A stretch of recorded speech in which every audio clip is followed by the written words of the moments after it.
Paul, how can a country go from being one of the most modern societies in the Middle East to becoming one of the strictest religious regimes in the world? During the 1960s and 1970s, Iran seemed to be moving in the opposite direction from what many people imagine today. Universities were expanding, cities were modernizing, and on the streets of Tehran, it was common to see a vibrant society influenced by global culture. Perhaps the most surprising part of all is that on those very same streets, it was completely normal to see women walking around in short skirts, fitted dresses, and modern hairstyles. None of this fits the image many people have of Iran today. And that raises an inevitable question. How could everything change so quickly? Today, we're going to discover what Iran was really like before the 1979 revolution and why a country that seemed to be moving toward modernity ended up facing one of the most radical political transformations of the 20th century. But before we begin, make sure to subscribe to Talk History. After that, leave a comment and tell us what other fascinating stories you would like to discover on the channel. Now, let's travel together to Iran in the 1970s. Imagine for a moment an avenue filled with cafes, bookstores, and cinemas. Young people walk past modern shop windows, some wearing jeans, others elegant suits. On university campuses, debates about philosophy, politics, and science can be heard. Women enter classrooms, work in offices, and drive cars. In restaurants, Western pop music blends with traditional Persian melodies. It might seem like a scene from any European city in the 1960s. But it isn't. It's Tehran for much of the 20th century. Iran experienced a period of rapid transformation that surprised the world. During the 1960s and 1970s, the country began projecting an image that challenged many stereotypes about the Middle East. Universities expanded rapidly, education spread, and the Iranian capital began to establish itself as one of the most dynamic cultural centers in the region. For many foreign visitors, Tehran was a vibrant city. There were theaters, art galleries, cultural festivals, and a nightlife that resembled that of major European capitals. The streets were filled with students, intellectuals, merchants, and professionals participating in a society that was becoming increasingly connected to the rest of the world. Women were also beginning to occupy a more visible space in public life. Many studied at universities and worked in hospitals, schools, and government offices. In the major cities, their presence in professional life was no longer an exception. All of this seemed to suggest that Iran was entering a new historical phase. An ancient country heir to one of the most influential civilizations in the world was attempting to redefine its place in the 20th century. Between imperial palaces, modern buildings, and traffic-filled avenues, the nation sought to present itself as a modern power, proud of its past, but oriented toward the future. However, behind this image of progress lay deep tensions. The pace of change was dizzying. Reforms were transforming the country's economy, education, and culture in just a few years. For some, this represented a historic opportunity. For others, it was a rupture that came too abruptly with traditions that had defined Iranian identity for generations. Modernization was advancing, but not everyone was moving at the same pace. And in that distance, between those who embraced change and those who viewed it with suspicion, the first cracks of a much more complex story were beginning to form. Because what seemed like a simple transition toward modernity was in reality profoundly transforming an entire society. To understand how Iran came to become one of the most dynamic societies in the Middle East during the 20th century, we must look at the figure who dominated the country's politics. Shah Mohammad Reza Pahlavi. Educated in Europe and convinced that Iran's future depended on modernization, the Shah envisioned a powerful industrialized nation capable of competing with the great powers of the world. His vision was clear. Iran had to transform rapidly into a modern nation, but to achieve that, change had to be deep. During the 1960s, the government launched an ambitious set of reforms known as the White Revolution. Despite its name, it was not a revolution in the traditional sense, but rather a massive program of social and economic transformation, driven from the top down.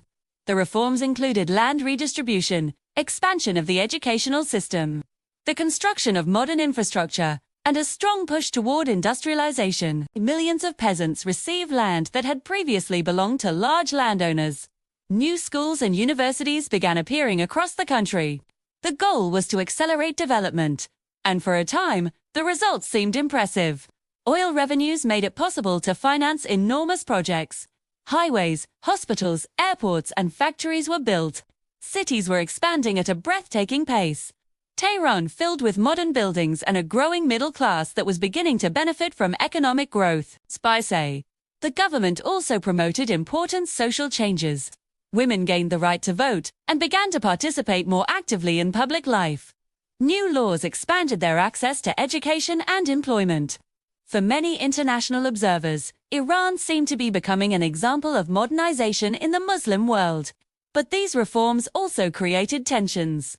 Some traditional sectors, especially within the religious clergy, viewed these transformations with deep concern. They feared that the country was abandoning its cultural and religious values in favor of models imported from the West. For them, modernization was not only changing the economy or politics, it was changing the very identity of the country.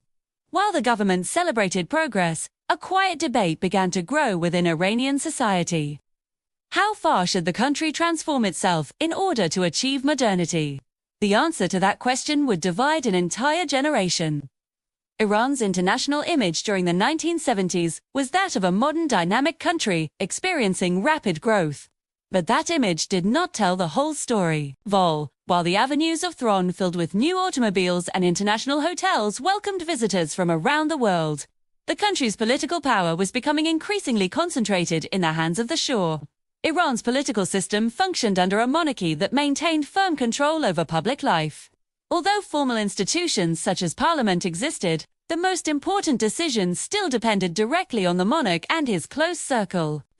Elections allowed only limited political competition. Political parties operated under strict supervision, and open criticism of the government could carry serious consequences. One of the most feared instruments of the regime was the intelligence organization known as SAVAK. This agency was tasked with monitoring potential threats to the government, identifying opponents, and maintaining control over political movements considered dangerous. For some sectors of the population, the existence of this surveillance apparatus created a constant sense of pressure. At the same time, economic growth did not benefit everyone equally. Rapid urban development attracted millions of people from the countryside to the cities. Many arrived seeking opportunity but encountered a complicated reality: scarce housing, limited jobs, and a cost of living that was rising quickly. Modernization had created wealth, but it had also widened certain inequalities in some neighborhoods of Tehran. Modern buildings and shopping centers appeared. In others, poorer districts expanded where newcomers struggled to adapt to urban life. This contrast began to create discomfort. While some celebrated the country's progress, others began to wonder whether that progress was truly benefiting all of society. Modernization continued to advance, but more and more people began to look behind the shining facade of development. And what they saw did not always match the image of prosperity that the government wanted to show the world. When social changes occur too quickly, societies often react in unexpected ways. In Iran, that reaction began to appear in several spaces at the same time. In universities, many students debated democracy, inequality, and political freedom. Inspired by intellectual movements circulating in Europe and Latin America, some young people began questioning the country's political model. In nationalist circles, the government's closeness to Western powers was criticized. Some believed that Iran was losing autonomy in its foreign policy. But the most influential opposition began to emerge from a place that many had not anticipated: the religious world. Within the Shiite clergy, there were figures who watched the country's direction with growing concern. For them, the modernization promoted by the government was not simply an economic or political change. It was a profound cultural transformation that could alter the role of religion in Iranian society. Among these critics stood out a cleric who was beginning to gain notoriety for his speeches, Ruhollah Khomeini. From exile, he openly denounced the Shah's policies and warned that the country was moving away from its religious roots. His messages began circulating among students, merchants, and religious communities that shared similar concerns. However, opposition to the regime was not a unified movement. There were groups with very different ideas from one another. Some defended moderate political reforms. Others proposed much more radical social changes. and others wanted to preserve traditional values that they felt were threatened by modernization. The only thing they had in common was a growing sense of discontent. Iran remained a modern country in many ways, but more and more voices began to question the direction it was taking. When a society begins asking too many questions at the same time, political stability can become far more fragile than it appears. For much of the 20th century, the country experienced one of the fastest transformations in its history. In just a few decades, a deeply traditional society began to undergo radical changes. The very transformations that fueled development also generated deep tensions. Rapid modernization, social inequalities, the regime's political control, and the clash between tradition and change began creating a climate of uncertainty within Iranian society. An ancient country, proud of its cultural and religious identity, found itself facing difficult questions about its future. What should be preserved from the past? What should change? And who had the right to decide the course of an entire nation? By the late 1970s, Iran still showed the world its modern face. Illuminated avenues, full universities, growing industries, and a cosmopolitan capital that seemed to compete with the great cities of the world.